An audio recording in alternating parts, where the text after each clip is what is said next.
Shalom,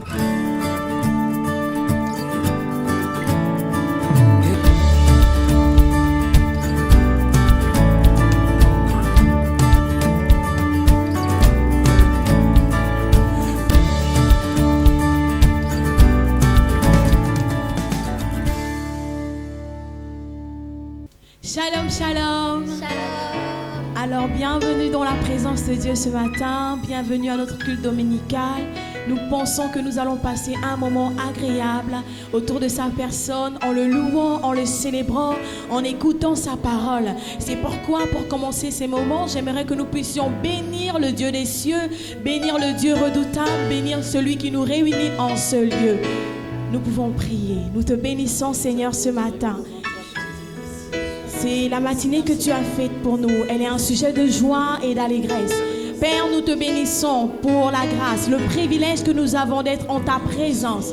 Seigneur, merci pour la vie, merci pour le mouvement et l'être, merci pour la santé, merci pour nos familles, merci pour la grâce déversée en ce lieu, sur ce plateau, dans les ministères Feu d'eau vive, dans la nation. Père, tu es Dieu, nous te bénissons, nous te glorifions. Merci de prendre le contrôle, merci de régner, merci d'être avec nous pendant ces moments. Que toute la gloire ne soit qu'à toi. Louange et honneur te soient rendus ce matin. Alors pour commencer ces moments, j'aimerais lire le psaume 100 que nous connaissons tous. Poussez vers l'Éternel des cris de joie, vous tous habitants de la terre. Servez l'Éternel avec joie. Venez avec allégresse en sa présence. Sachez que l'Éternel est Dieu. C'est lui qui nous a fait et nous lui appartenons. Nous sommes son peuple et le troupeau de son pâturage. Alors nous savons que nous sommes le troupeau de son pâturage. Nous voulons le louer ce matin et l'adorer avec Esther. Oui, nous pouvons acclamer. Oui, de là où nous sommes, nous pouvons pousser des cris de joie ce matin. Alléluia. Gloire à ton nom. Nous louons le Seigneur avec la sœur Esther ce matin. Alléluia. Alléluia. Tu peux commencer à battre des mains. Alléluia. Alléluia.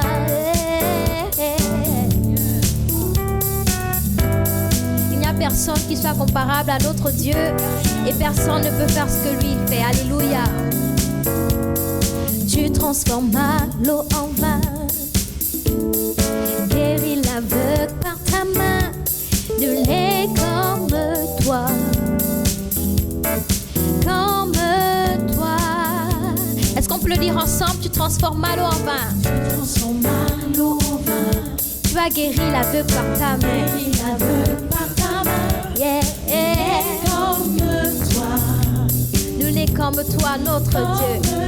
Toi. Car dans nos ténèbres tu brilles. Dans nos ténèbres tu brilles. Tu nous redonnes la vie. Tu nous redonnes la vie. Nul n'est comme notre Dieu. Et comme toi. Alléluia. Comme toi. Chantez avec nous, tu transformes l'eau en vin. Yes. Tu transformes l'eau en vin. Guéris l'aveugle par ta Guéris main. l'aveugle par ta main. Nul n'est comme toi. Comme toi. Car dans nos ténèbres tu brilles. Dans nos ténèbres tu brilles. Tu nous redonnes la vie. Tu nous redonnes la vie. Nul n'est comme toi. Comme toi. Comme toi. Car tu es le Dieu admirable. Dieu admirable. Inébranlable. Ton nom surpasse toute puissance. Que de miracles incomparables. Oh Dieu. Oh Dieu. Tu es le Dieu admirable. Inébranlable. Yeah. Ton nom surpasse Toute puissance. que de miracles Incomparable. Oh Dieu. Oh Dieu. Si tu crois que notre Dieu est le Dieu admirable, tu peux commencer à battre des mains, tu peux acclamer et pousser des cris de joie.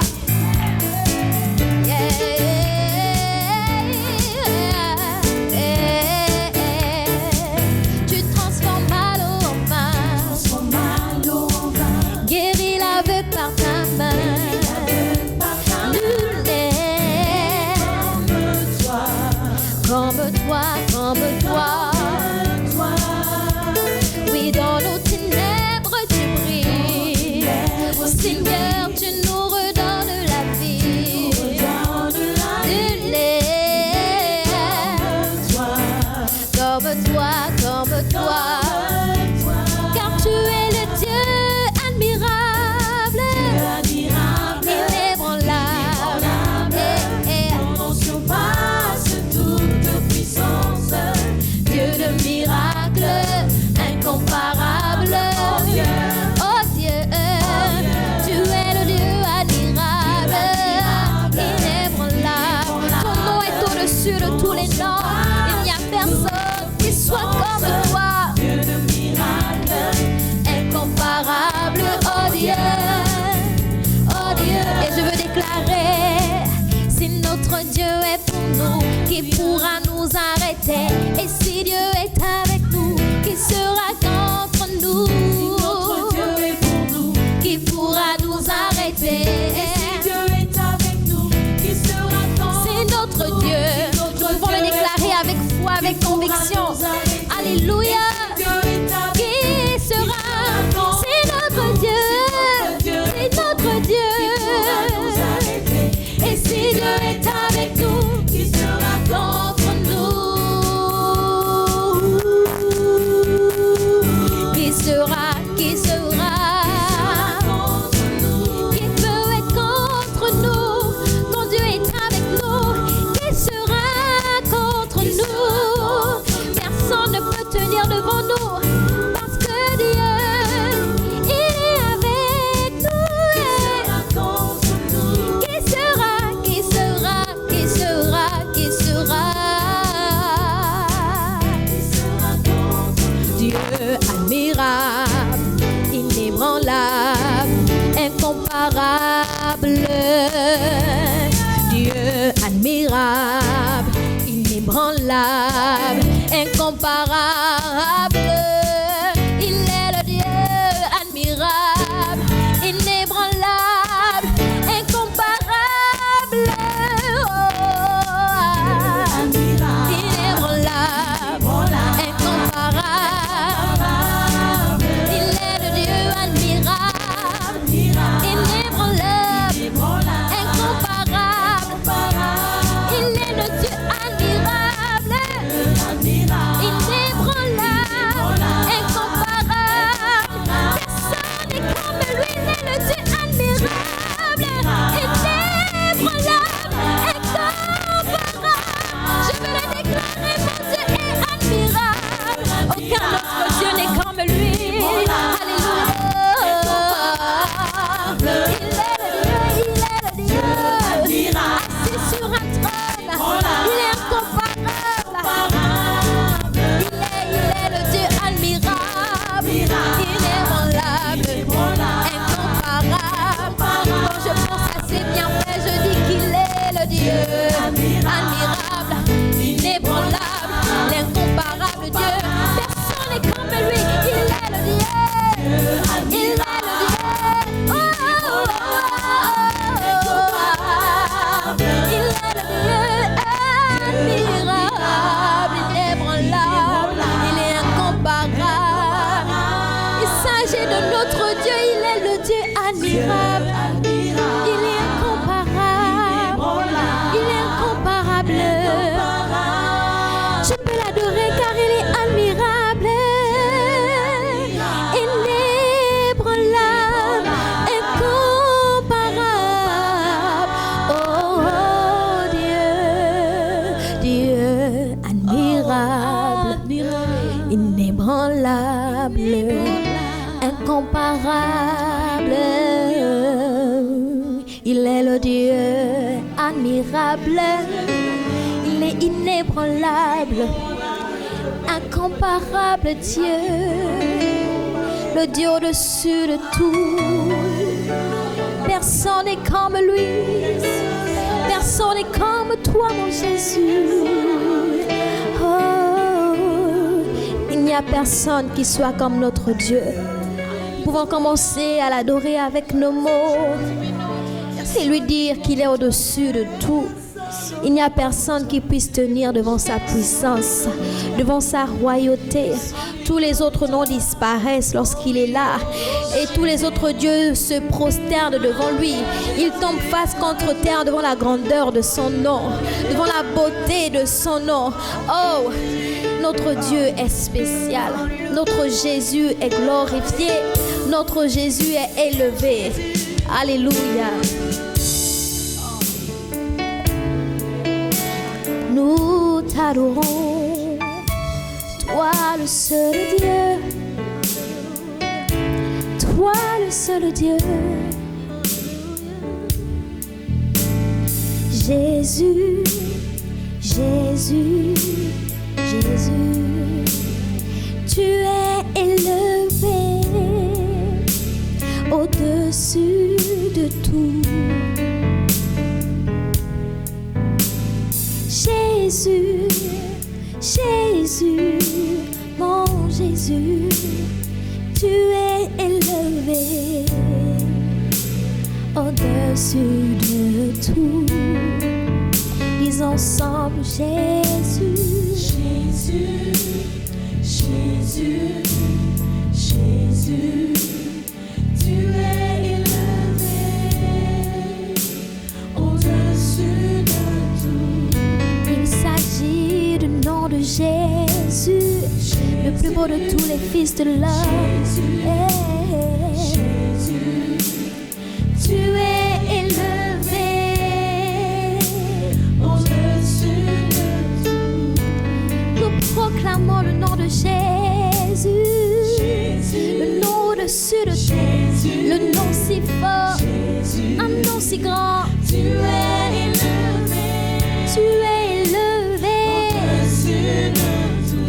Nous proclamons le nom de Jésus, Jésus, mon Jésus.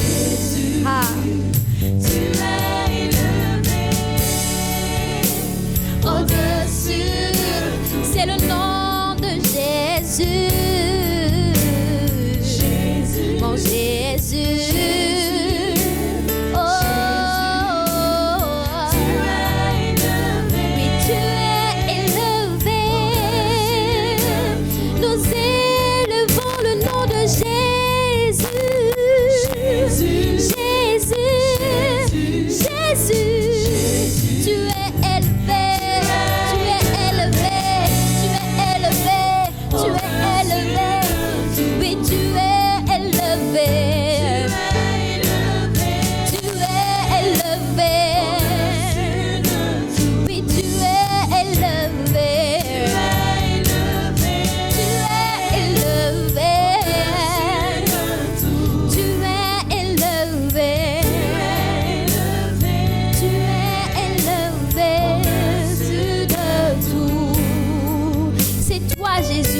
Élevé au-dessus de tout. C'est toi, Jésus, qui est au-dessus de tout. Tu as reçu le nom au-dessus de tous les noms. En ce nom, tout genou fléchit. En ce nom, toute langue confesse que tu es Seigneur. Oh, Jésus, Jésus, mon Jésus, tu es élevé au-dessus de tout. Nous le proclamons, Jésus, Jésus, Jésus, tu es élevé au-dessus de tout. Nous le proclamons encore, Jésus, tu es élevé au-dessus de tout. Jésus, oh Jésus, Jésus, oui Jésus, Jésus, tu es élevé au-dessus de tout. Oui, tu es élevé. Tu es élevé au-dessus de tout. Tu es élevé. Tu es élevé. Tu es élevé. Tu es élevé. Oui, tu es élevé.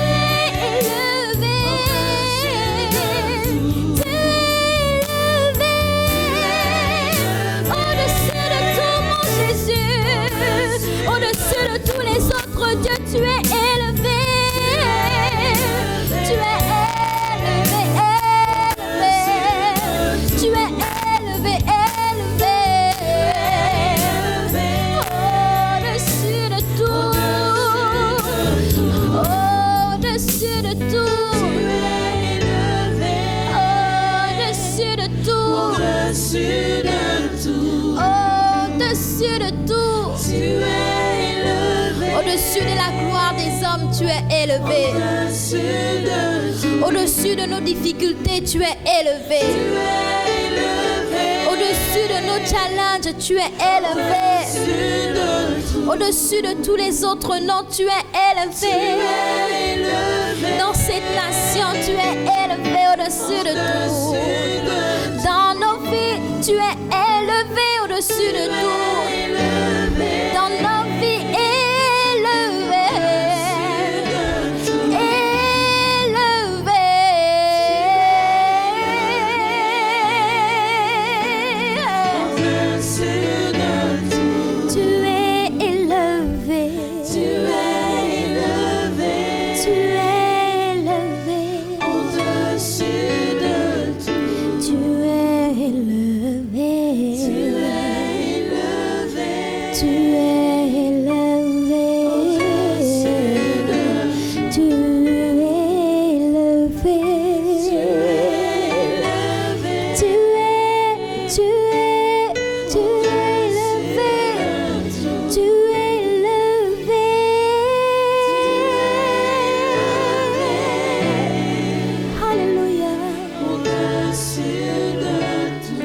Chanter.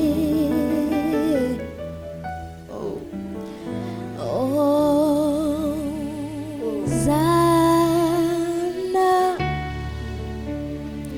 au plus haut des cieux, que notre roi soit glorifié, soit élevé.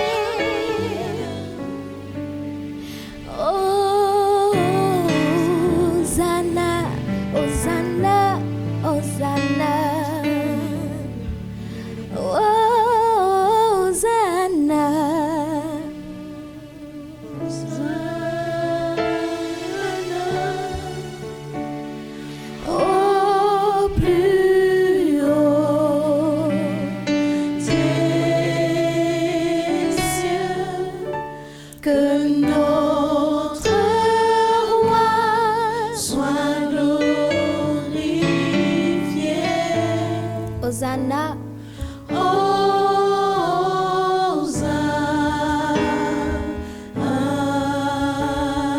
Nous chantons encore Hosanna au plus haut des cieux. Alléluia.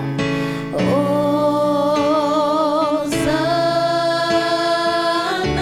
au plus haut des cieux. Au plus haut des cieux.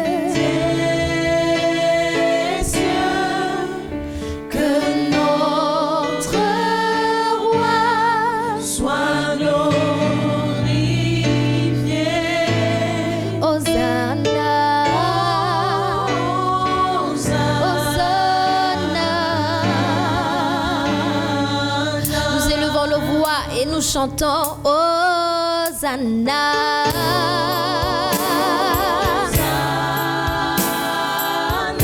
Au plus haut des cieux. Au plus haut des cieux. Que notre roi.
Sois élevé,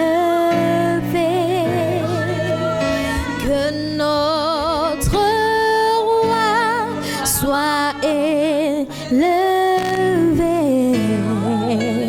que notre roi soit élevé, que notre roi, que notre roi, que notre roi soit élevé,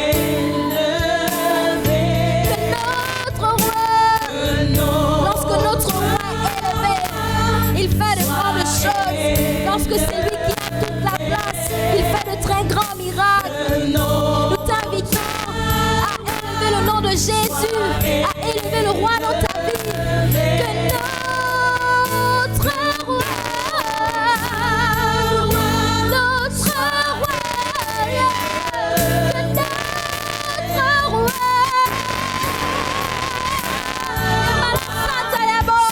que notre roi, qu'il soit élevé, et que rien ne résiste à sa royauté. Qu'il soit élevé, oui, qu'il soit élevé.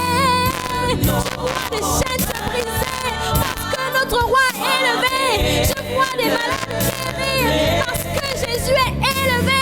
Je vois des solutions parce que notre roi est élevé. Nous le proclamons, nous le déclarons, notre roi est élevé. Il est élevé, il est élevé, il est élevé. C'est notre roi. Notre roi soit élevé. Notre roi. Que notre roi soit élevé. Hosanna,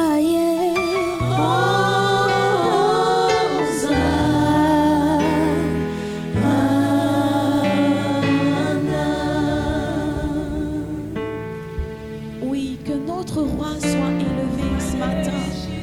Qu'il soit élevé dans nos vies, dans nos familles, au-dessus de toutes choses, au-dessus de toute principauté, de toute domination. Que notre roi soit élevé, qu'il soit élevé, qu'il soit élevé. Alléluia. Notre roi est élevé. Nous acclamons notre roi ce matin. Nul n'est comme lui. C'est lui qui mérite toute la gloire et les honneurs. C'est lui qui mérite d'être élevé au-dessus de toutes choses. Oh, à toi la gloire, notre roi. À toi la gloire ce matin. Alléluia. Que notre roi soit élevé. Alléluia. Que notre roi soit élevé. Alléluia. Que notre roi soit élevé encore ce matin. Au travers de sa parole, nous voulons avoir un cœur qui est comme cette terre fertile qui reçoit la semence. Nous voulons accueillir de tout notre cœur la parole ce matin. Alléluia. Reçois toute la gloire. Nous acclamons, Seigneur, ta présence en recevant ta parole encore une fois de plus. Béni soit ton nom, béni soit ton nom ce matin. Alléluia. Gloire à toi, Seigneur. Gloire à toi, Jésus. Alléluia. Bien-aimés dans le Seigneur, que la paix qui surpasse toute intelligence soit encore votre partage ce matin. Nous sommes bien heureux de nous retrouver encore pour méditer sa parole après ce court temps de célébration, d'adoration, de manifestation de notre reconnaissance à notre Dieu. J'aimerais qu'on puisse prendre le temps de méditer la parole et s'il vous plaît, je veux juste prendre quelques secondes pour nous recommander à sa grâce. Notre Dieu, notre Père, merci encore pour ces temps de méditation par lesquels tu viens nous façonner, par lesquels tu viens nous émonder, par lesquels tu viens nous équiper. Dispose nos cœurs et nos reins à l'écoute de ta parole, car elle est pour nous source de vie. Que toute la gloire te revienne au nom de Jésus. Amen. Amen, bien-aimés. Nous sommes dans une série d'enseignements qui consiste à construire le caractère. Notre thème depuis quelques semaines parle de construire notre caractère, construire le caractère. Parce que nous avons compris une chose, c'est que lorsque nous sommes nés de nouveau, nous avons nos noms inscrits dans le livre de vie, mais la Bible nous dit bien, Jésus dit bien que naître de nouveau, c'est naître d'eau et d'esprit. Naître de nouveau, c'est naître d'eau et d'esprit. Et pour naître d'esprit, c'est tout un cheminement, c'est se soumettre à la parole de Dieu quotidiennement, c'est laisser le Saint-Esprit prendre le contrôle sur nous-mêmes, sur nos pensées, et comme dit Paul, ce n'est plus moi qui vis, mais c'est Christ qui vit en moi. Si je vis dans la chair, je vis dans la foi au Fils de Dieu. En fait, quand le Christ Jésus, par son Esprit, vit en nous, alors nous sommes de nouvelles personnes. Les choses anciennes sont passées, toutes choses deviennent nouvelles. Nous devons travailler à devenir meilleur, à ressembler à Christ. En vérité, Dieu nous a fait pour que nous puissions manifester sa gloire. Et pour manifester sa gloire, le Christ est celui qui est notre modèle. Et nous a dit d'être ses imitateurs. Le Christ est venu afin que nous soyons comme lui. Et donc, pour être comme le Christ, nous devons travailler sur notre caractère. Nous avons vu dans ce travail plusieurs aspects. Nous avons vu que nous avons à comprendre, à nous soumettre à Dieu. Nous avons vu que nous devons connaître aussi que reconnaître que Dieu existe et qu'il parle. Nous avons vu que construire notre caractère, c'est différent de changer de personnalité. Ce sont les différentes prédications, les différents enseignements que nous avons eus avant celui-ci. Donc vous pouvez vous référer à notre page, notre chaîne YouTube ou à notre page Facebook pour retrouver ces liens qui parlent de nos enseignements précédents. Aujourd'hui, j'aimerais parler avec vous sur l'amour divin. L'amour divin. Oui, pour parler encore de notre caractère, je disais déjà en terminant la dernière fois que l'amour est un aspect important sur notre caractère. Repartons un peu en introduction sur cette histoire des fils de Zébédée, Jacques et Jean. Vous vous souviendrez que Jacques et Jean sont deux des apôtres choisis par Christ Jésus, deux de ses disciples qui, dans leur zèle, leur amour, leur engagement, leur foi, leur détermination, leurs ambitions, ils viennent voir Jésus. Un texte dit que c'est la mère, ils viennent accompagnés de leur mère. Un autre texte dit qu'ils viennent eux-mêmes voir Jésus et demandent à Jésus d'être l'un à sa gauche, l'autre à sa droite dans son royaume, là où le Christ régnera, que l'un soit à sa droite et l'autre à sa gauche. Et le Seigneur Jésus leur répond qu'il demande là quelque chose de bien compliqué, mais qu'en résumé, en conclusion, que s'ils veulent avoir à être privilégiés, à être positionnés, à avoir des postes sur les autres, des postes de responsabilité sur les autres, ils doivent apprendre plutôt à servir. Celui qui veut être grand, qu'il soit le serviteur des autres. Celui qui veut, au lieu d'être comme les chefs des nations, dit-il, parce que les chefs des nations les tyrannisent. Et que nous, par contre, nous devons apprendre à nous aimer, à nous supporter, à être plutôt au service les uns des autres. Aujourd'hui, nous nous rendons bien compte, effectivement, que les chefs n'aiment pas véritablement leur peuple. Ils se servent de leur peuple la plupart du temps. Ils manifestent un manque d'amour. Nous, lorsque nous observons un peu les peuples, les gouvernements, nous nous demandons parfois si les chefs recherchent l'intérêt du peuple ou alors ils cherchent simplement à assouvir leur domination, leur égoïsme, leurs ambitions personnelles. Et même lorsque nous regardons aujourd'hui les parents, les familles, nous voyons qu'il y a de moins en moins d'amour manifesté dans les familles. Nous pouvons être choqués de voir les maltraitances encore dans les foyers, dans les maisons. Nous voyons des enfants abandonnés encore aujourd'hui. Les parents ne remplissent plus leur rôle à cause de cette société qui devient de plus en plus égocentrique. Pour les Africains, vous voyez des parents et des enfants tourner les uns contre les autres. Quand on ne parle pas d'enfants sorciers on parle de parents sorciers. Oui, il y a des parents qui abandonnent leurs enfants sous d'autres cieux, qui abandonnent leurs enfants soi-disant que ce sont des enfants sorciers. Et il y a des parents, il y a des enfants aussi qui, même parfois chrétiens, fréquentant des églises ou je ne sais quel système ou quelle secte dans lesquelles ils se trouvent, fuient leurs parents soi-disant que ceux-ci sont des sorciers. L'amour ne couvre plus une multitude de péchés, parce que nous recherchons de plus en plus nos intérêts égocentriques. Effectivement, de plus en plus, même entre frères et sœurs, il y a des guéguerres. J'ai appris il y a quelque temps, et cela m'a vraiment m'a bouleversé, cela m'a stupéfait, cela m'a laissé sans voix. J'ai appris qu'il y a sous d'autres cieux des tribunaux, il y a des tribunaux. J'ai appris sous d'autres cieux qu'il y a des tribunaux traditionnels, des tribunaux qui sont régis sur la loi de la coutume et qui, dans ces tribunaux-là, arrivent à rendre des jugements en séparant, en arrêtant la fratrie, en décidant que tel et tel ne sont plus frères et sœurs, qu'ils ne sont plus parentés, sous une décision juridique du droit traditionnel. Donc ils arrivent même à décider que le problème est tellement grave que vaut mieux créer la scission. Ils ne sont plus parents, quand bien même ils seraient nés du même père et de la même mère. C'est incroyable. Incroyable de voir aussi encore aujourd'hui des conjoints se déchirer. Nous avons l'impression que l'amour est difficile à percevoir dans ces temps. Jésus se posera la question de savoir dans ces derniers temps, trouvera-t-il l'amour? La société devient de plus en plus individualiste. Elle est individualisée plus que jamais.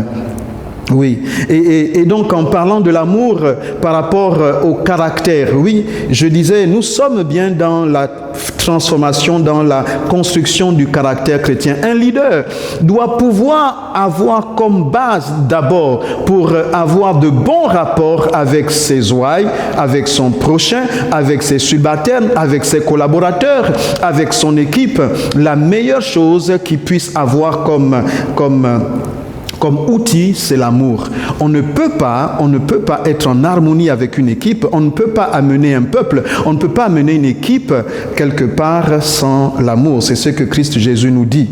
Et j'aimerais commencer mon exhortation, mon enseignement en m'appuyant sur un texte de Jésus lui-même que nous trouvons en Jean au chapitre 13. Jean chapitre 13, à partir du verset 34. Nous lirons juste le verset 34, le verset 35.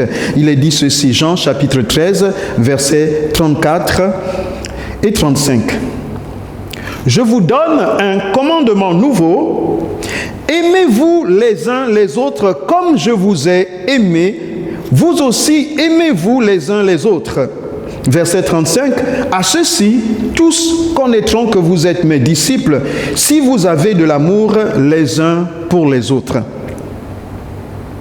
Voici, Jésus dit, je vous donne un commandement nouveau. Aimez-vous les uns les autres. Un commandement nouveau. En fait, nous devons comprendre cette déclaration de Jésus autrement en prenant le texte de Matthieu. En fait, en Matthieu au chapitre 5, lorsqu'il est question du sermon sur la montagne, lorsque Jésus révèle le caractère de celui qui est en Christ Jésus, du croyant, le caractère, en fait, toutes les caractéristiques de celui-là qui veut accéder au royaume des cieux. Il dit au verset 43 du chapitre 5 de Matthieu, vous avez appris qu'il a été dit, tu aimeras ton prochain et tu haïras ton ennemi. Mais moi, je vous dis, aimez vos ennemis, bénissez ceux qui vous maudissent, faites du bien à ceux qui vous haïssent et priez pour ceux qui vous maltraitent et qui vous persécutent, afin que vous soyez fils de votre Père qui est dans les cieux. Car il fait lever son soleil sur les méchants et sur les bons, et il fait pleuvoir sur les justes et les injustes. En fait, Jésus vient donc leur dire en Jean au chapitre 13 qu'il leur donne un commandement nouveau. Un commandement nouveau, pourquoi? Parce que les Israélites, les Juifs, avaient fini par un peu tordre le sens des commandements de Dieu à cause de la loi du talion qui disait œil pour œil, dent pour dent. Par rapport à la loi du talion, lorsque Moïse a reçu les lois et les instructions de Dieu pour gérer les problèmes humains, les problèmes de société, ils ont été amenés à rendre les erreurs. Pour corriger les erreurs, il fallait faire la réciprocité. Si quelqu'un blessait son prochain, eh bien, il lui était fait la même chose. Nous pouvons le lire en Lévitique au chapitre 24, vous l'avez en Exode aussi au chapitre 21, vous l'avez en Deutéronome au chapitre 19. Deutéronome chapitre 19, verset 21 dit ceci: tu ne jetteras aucun regard de pitié, œil pour œil, dent pour dent, main pour main, pied pour pied. Et en fait, c'était déjà pour montrer, interdire aux Israélites d'avoir un comportement contre le prochain et d'arrêter effectivement d'arrêter cette tendance, cette motivation à pouvoir faire du mal à son prochain. Et avec le temps, lorsque le commandement vient préciser à Israël qu'il faudrait respecter le prochain, parce que lorsqu'on regarde Exode chapitre 20, nous comprenons bien que l'idée derrière est de respecter le prochain dans toute sa mesure. Et Israël, dans la pratique des commandements, avait fini par faire une différence entre le prochain, qui était le juif lui-même, et puis l'étranger. Et donc, quand il était question de l'étranger, eh bien, il restait dans le principe œil pour œil, dent pour dent. Et quand il était question de son prochain, qui était israélite comme lui, c'est alors qu'il pouvait comprendre le commandement: tu aimeras ton prochain comme toi-même. Et Jésus viendra avec cette parabole du bon samaritain pour leur montrer finalement qui est le prochain. Parfois, nous pouvons avoir quelqu'un qui n'est pas de la même race, de la même ethnie, de la même religion, de la même foi que nous, et qui se comporte véritablement comme le prochain. Le prochain, ce n'est pas forcément celui qui est juif comme nous. Le prochain, c'est tout le monde. Et Jésus donc vient leur expliquer, et c'est pourquoi il leur dit: je vous donne un commandement nouveau. Vous avez entendu dire, en fait, avec la tradition, avec les habitudes, vous avez fini par faire une distinction entre les hommes, et vous avez mis la loi pour les uns et une loi différente pour les autres. Mais ce n'est pas ce que le Seigneur veut au final. Ce qu'il veut, c'est que même vos ennemis, vous appreniez à les bénir, bénissez ceux qui vous maudissent et faites du bien à ceux qui vous haïssent, de prier même pour ceux qui vous maltraitent.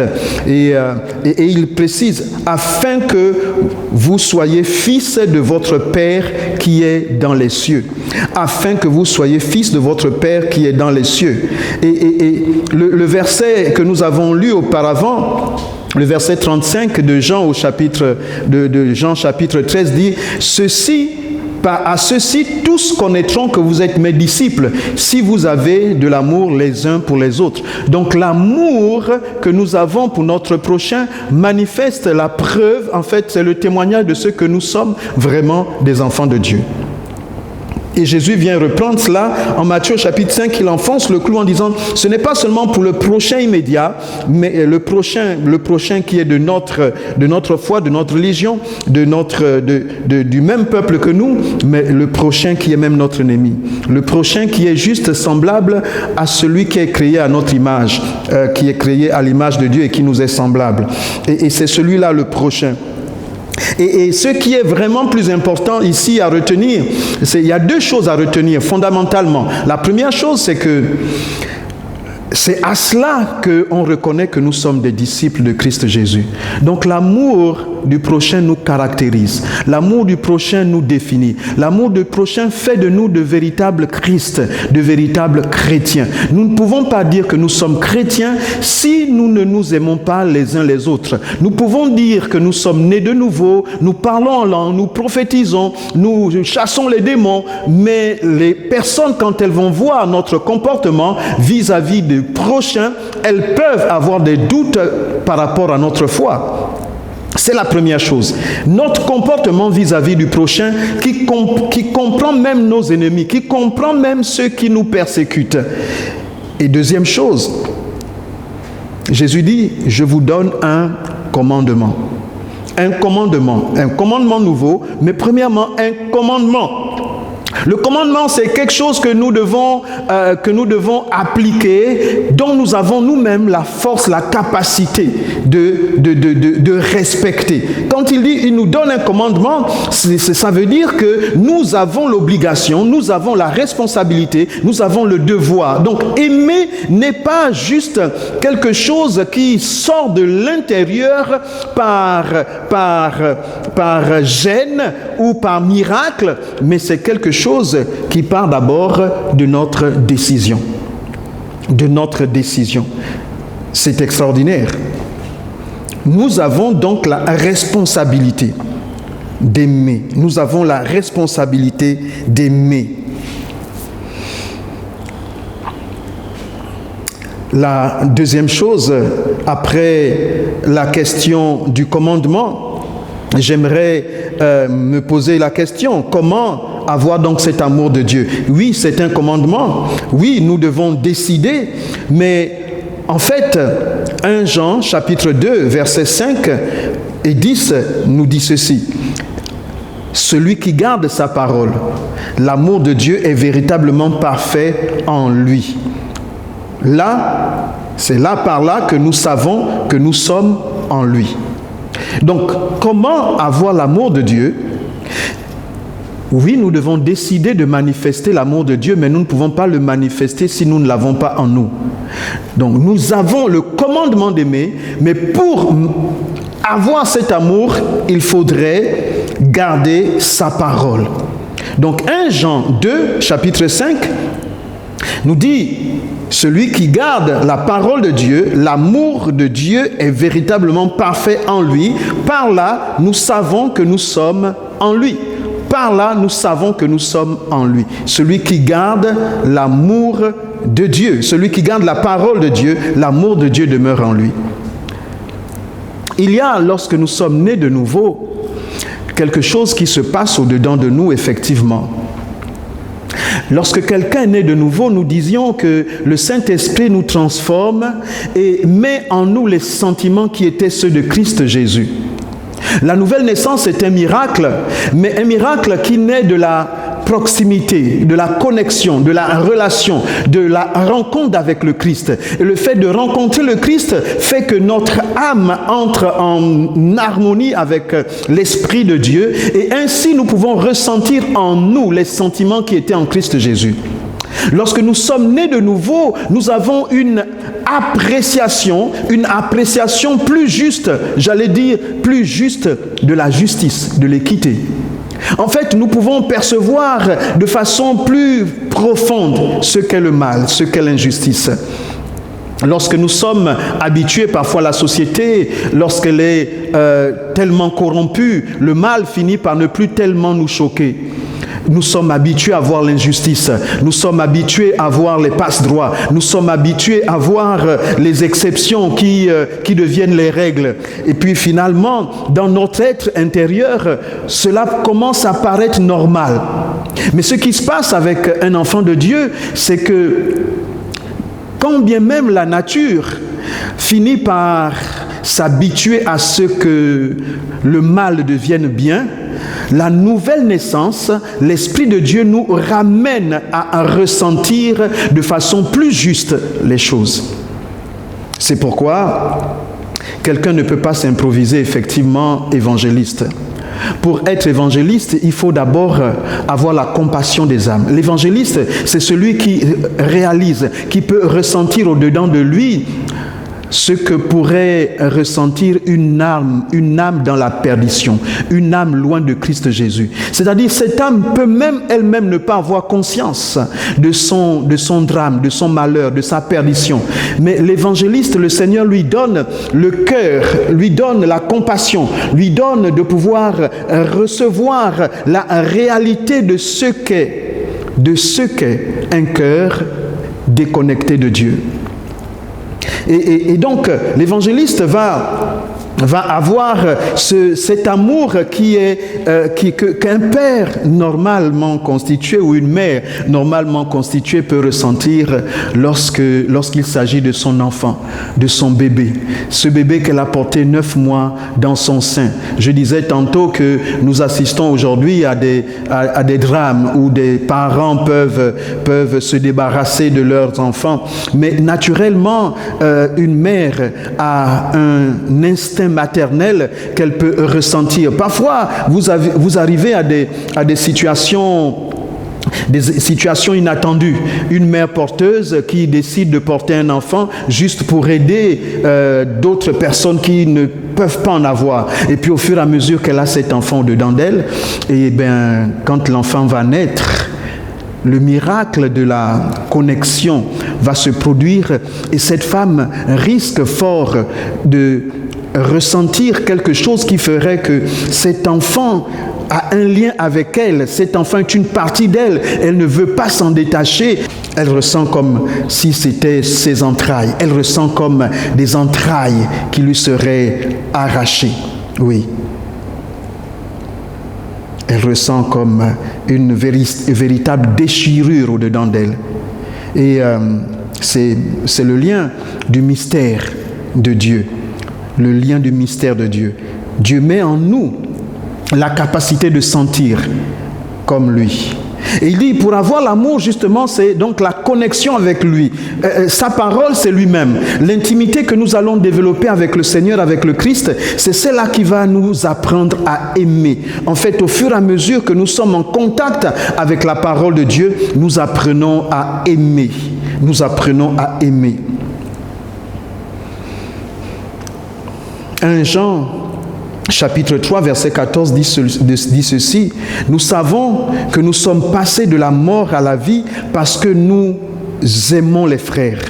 Celui qui n'aime pas demeure dans la mort. Ce critère de l'amour est plus important que nous pouvons l'imaginer. Jésus, lorsque la question lui est posée de savoir quel est le plus grand des commandements, en Matthieu chapitre 22, il dit, le premier commandement, c'est d'aimer le Seigneur, notre Dieu, de tout son cœur, de toute son âme et de toute sa force. Et le Seigneur ne s'arrête pas là, il dit, et le second qui lui est semblable, c'est d'aimer notre prochain comme nous-mêmes. Aimer son prochain comme soi-même. Il aurait pu s'arrêter à aimer Dieu. Il dit, le second qui lui est semblable. En fait, quand nous voulons comprendre l'évangile ne peut se percevoir sans l'équilibre de ces deux commandements. Aimer Dieu de tout son cœur et aimer son prochain.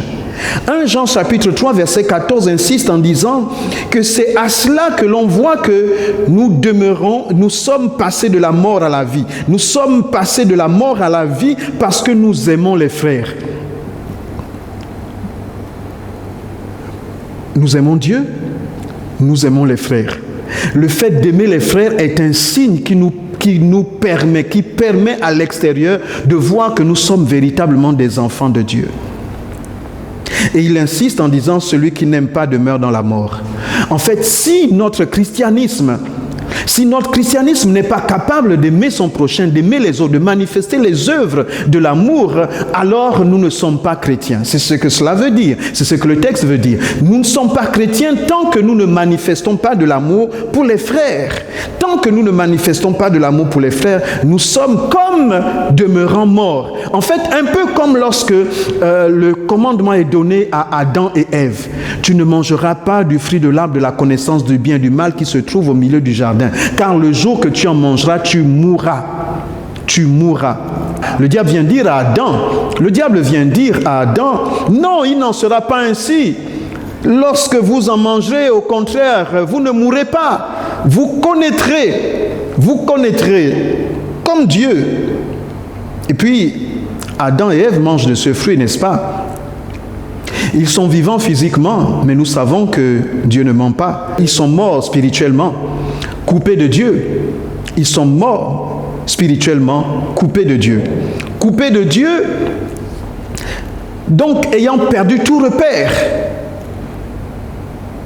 Si le Seigneur dit que celui qui n'aime pas son frère demeure dans la mort, cela veut dire ce que ça veut dire.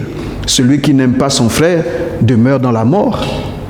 Je comprends pourquoi est-ce que le Seigneur nous demande aussi, par un commandement, de pardonner. Je comprends pourquoi la parole de Dieu nous commande de pardonner. C'est un commandement, pardonner. Nous ne pouvons pas dire au Seigneur, tu sais que là, vraiment, ce que le frère m'a fait, ce que la soeur m'a fait, ce que mon père, ma mère m'ont fait, là, tu comprends que ça dépasse les bords. En tout cas, le Seigneur me comprend, le Seigneur connaît mes limites, le Seigneur me connaît. Il n'y a pas de situation dans laquelle le Seigneur comprendrait que nous ne soyons pas capables de pardonner, parce que celui qui ne pardonne pas est prisonnier et il se retrouve, lui, comme dans la mort. Dans la mort. Oui, celui qui n'arrive pas à pardonner, c'est celui qui n'aime pas. En fait, ce qui se passe, c'est que c'est l'amour qui nous permet de pardonner. Quand nous aimons, nous savons que, comme Jésus-Christ lui-même, la Bible nous dit quoi? Car Dieu a tellement aimé l'homme Dieu a tellement aimé l'homme qu'il a donné son Fils afin que quiconque croit en lui ne périsse point, mais qu'il ait la vie éternelle. Dieu a tellement aimé l'homme. En fait, c'est l'amour qui fait que Dieu est capable de pouvoir se donner afin que le monde ne périsse point, mais qu'il ait la vie. Parce qu'il a aimé. Dieu a tellement aimé. C'est parce que Dieu nous a aimés qu'il nous a pardonné. C'est parce qu'il nous a aimés qu'il a mis un plan en place pour nous racheter. Sans l'amour, il n'y a pas de véritable pardon. Même si c'est un commandement, il faudrait encore que l'amour soit au-dedans de nous. En fait, vous imaginez tous les péchés, la masse, vous imaginez la montagne des péchés de l'humanité réunis. Mais le Christ Jésus, Dieu lui-même n'a pas regardé à cette immondice, ce tas de péchés qui pourrait, comme il le dit dans sa parole, arriver jusqu'à lui et lui faire perdre le contrôle de lui. Le Seigneur manifeste des colères pour juger, châtier, mais jamais il n'a perdu la spécificité, la caractéristique de sa personne. Jamais il n'a perdu son amour. Parce que l'amour, c'est sa nature. L'amour, c'est sa personne. Celui qui ne connaît pas Dieu ne peut pas connaître ce qu'est l'amour. Parce que Dieu est amour. Et donc, quel que soit ce que nous pouvons faire, ça ne change pas la nature de Dieu. Ça ne détériore pas l'amour de Dieu. Dieu peut réagir, il peut sanctionner, mais il demeure amour. Rien ne le change. C'est cela l'amour. C'est cela l'amour. Et c'est pourquoi je voudrais encore nous encourager avec quelques versets qui nous emmènent à voir les œuvres de l'amour. La Bible dit en 1 Jean chapitre 4 verset 20, si quelqu'un dit « J'aime Dieu » et qu'il haïsse son frère, c'est un menteur. Car celui qui n'aime pas son frère qu'il voit, comment peut-il aimer Dieu qu'il ne voit pas? En fait, la nature de Dieu, c'est l'amour. Et quand nous sommes en Christ Jésus, nous devons manifester aussi cette même nature de Dieu parce que nous avons été transformés à son image. Nous sommes transformés à son image de gloire en gloire par l'Esprit en nous. Donc, si nous sommes des leaders, si nous sommes des chrétiens nés de nouveau, si nous sommes des enfants de Dieu, la caractéristique fondamentale doit être l'amour. L'amour, l'amour, l'amour et l'amour encore. Et l'amour encore. Alors, les œuvres de l'amour, je disais donc, je termine par les œuvres de l'amour, et j'avais déjà parlé du pardon. Les œuvres de l'amour, quand quelqu'un aime, alors il a la capacité de pardonner. Le pardon, quand le pardon nous dépasse, ça veut dire que nous sommes en déficit d'amour. Voyez-vous qu'il est parfois facile de pardonner à nos enfants, à nos proches. Pourquoi? Parce que nous les aimons un peu plus que nos ennemis. Il est plus difficile, effectivement, de pardonner à quelqu'un avec qui nous n'avons pas de bon rapport. Et donc, la moindre faute va être perçue comme un grief irréparable, impardonnable. La moindre erreur est fatale.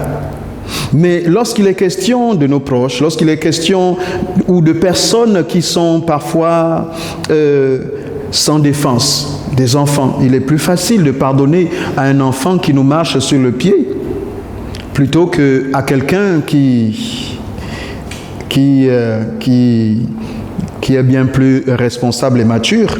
On aurait tendance à dire que cette personne l'aurait fait exprès. Et donc nous avons parfois l'impression que pardonner à des personnes nous enlèverait quelque chose, nous diminuerait. C'est pourquoi Jésus dit, les chefs de nation les tyrannisent. Mais vous, si vous voulez être des leaders, vous devez apprendre à servir. Vous devez apprendre à être les esclaves même des autres, les doulos des autres. C'est paradoxal, mais c'est le principe que Dieu nous enseigne. C'est la clé en fait. C'est la clé du leadership. C'est la clé des bons rapports. C'est la clé du succès.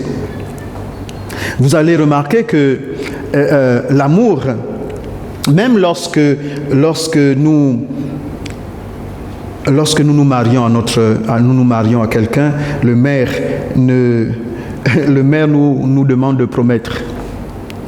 Promettez de vous aimer. Je promets d'aimer ma femme en temps de douleur, en temps de santé, en temps de richesse ou de pauvreté, jusqu'à ce que la mort nous sépare. Je promets. Donc, c'est une promesse qui relève de notre responsabilité. Nous n'attendons pas le coup de foudre pour aimer.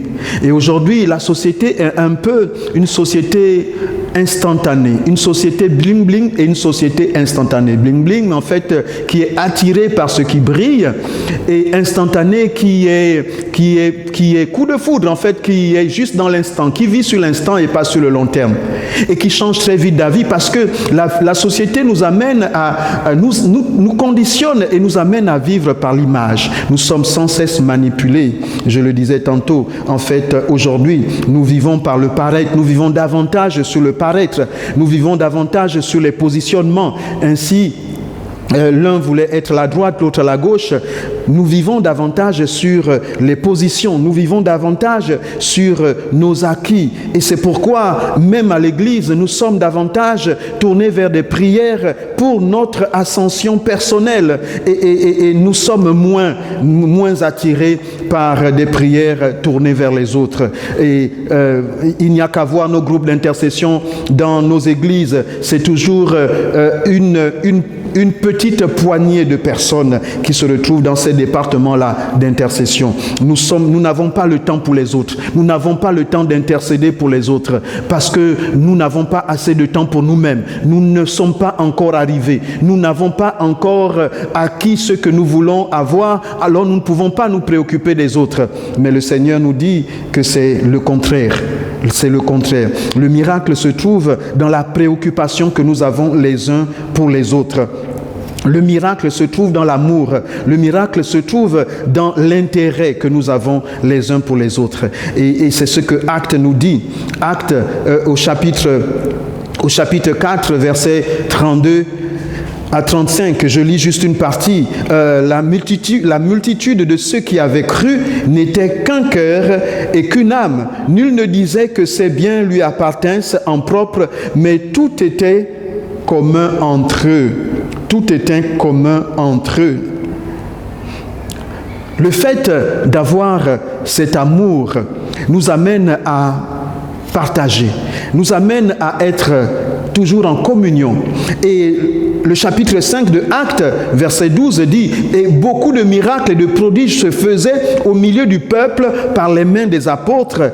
Ils se tenaient tous ensemble au portique de Salomon. » Donc le fait d'être ensemble, le fait de communier, le fait d'intercéder, en fait une puissance, la puissance de Dieu pouvait se révéler au travers de la communion des saints, au travers de la complicité, au travers de l'esprit d'équipe, de famille qui régnait au milieu d'eux. Alors, parce qu'ils étaient intéressés les uns vis-à-vis des autres et non pas intéressés individuellement, parce qu'ils étaient préoccupés les uns des autres, alors le Saint-Esprit pouvait manifester sa gloire au travers de signes, de prodiges et de miracles. Et ils communiaient ensemble, la Bible dit. Ils étaient ensemble. Il n'y avait pas de titre qui les amenait.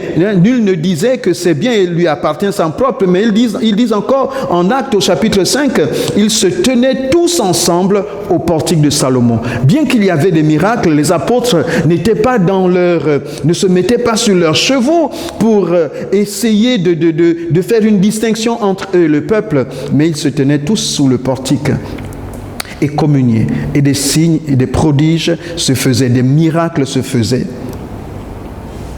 Alléluia. Nous comprenons en fait que la caractéristique fondamentale, en fait nous ne dirons jamais assez, nous ne pouvons pas aller plus loin que l'amour que nous avons pour notre prochain. Nous ne pouvons pas parler de caractère façonné sans amour. Quelqu'un ne peut pas espérer servir Dieu sans manifester d'abord l'amour pour les autres. Oui, parce que facilement nous pouvons nous décourager. Facilement nous pouvons nous retrouver dans une situation d'incompréhension. Mais si nous avons l'amour du Seigneur au-dedans de nous, c'est l'amour du Seigneur qui couvre une multitude de fautes à cause de Christ Jésus. Si nous regardons comme Christ Jésus, alors nous pouvons comprendre. Nous comprenons alors plus aisément pourquoi est-ce que Jésus vient redemander à Pierre, « Pierre, m'aimes-tu » ? Il faudrait que tu puisses, pour manifester le ministère, pour exercer le ministère, il faudrait que tu sois connecté au Christ. En fait, aimer les autres, c'est d'abord aimer le Christ qui nous a aimés. Et quand on aime le Christ, on aime les autres. Pourquoi ? Parce que Christ a tellement aimé le monde. Nous ne pouvons pas aimer le Christ. Christ est venu pour se donner pour cela, pour ses brebis. La Bible dit en Jean 21, au verset 15, c'est Jésus qui pose la question à Pierre, « Simon, fils de Jonas, m'aimes-tu plus que ne m'aiment ceux-ci » Et il répondit, « Oui Seigneur, tu sais que je t'aime. » Jésus lui dit, « Paie mes agneaux. » Il lui dit une seconde fois, « Simon, fils de Jonas, m'aimes-tu » Pierre lui répondit, « Oui Seigneur, tu sais que je t'aime. » Jésus lui dit, « Paie mes brebis. » Il lui dit pour la troisième fois, « Simon, fils de Jonas, m'aimes-tu » En fait, pour dire vraiment que la clé, Simon, fils de Jonas, la clé, c'est l'amour que tu vas avoir pour moi. C'est cela qui va te permettre de paître mes brebis, mes agneaux. M'aimes-tu ? Seigneur, tu sais toutes choses. Tu sais que je t'aime. Jésus lui dit encore, paie mes brebis. Paie mes brebis. Cet amour est décrit en 1 Corinthiens au chapitre 13. C'est ce que nous pouvons dire comme conclusion. Nous voulons lire 1 Corinthiens, c'est l'hymne à l'amour. On ne peut pas dire mieux les choses concernant l'amour que ce chapitre de Corinthiens, 1 Corinthiens 13, à partir du verset 4. Nous ne pouvons absolument pas parler d'amour en Christ Jésus sans faire référence à cet hymne, à ce passage. La charité est patiente. Parlant de l'amour, la charité. La charité est patiente, elle est pleine de bonté.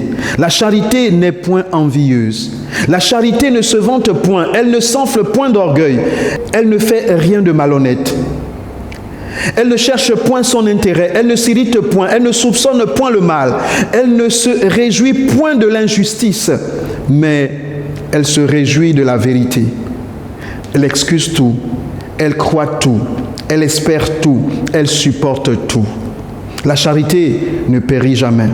Les prophéties prendront fin, les langues cesseront, la connaissance disparaîtra, car nous connaissons en partie et nous prophétisons en partie.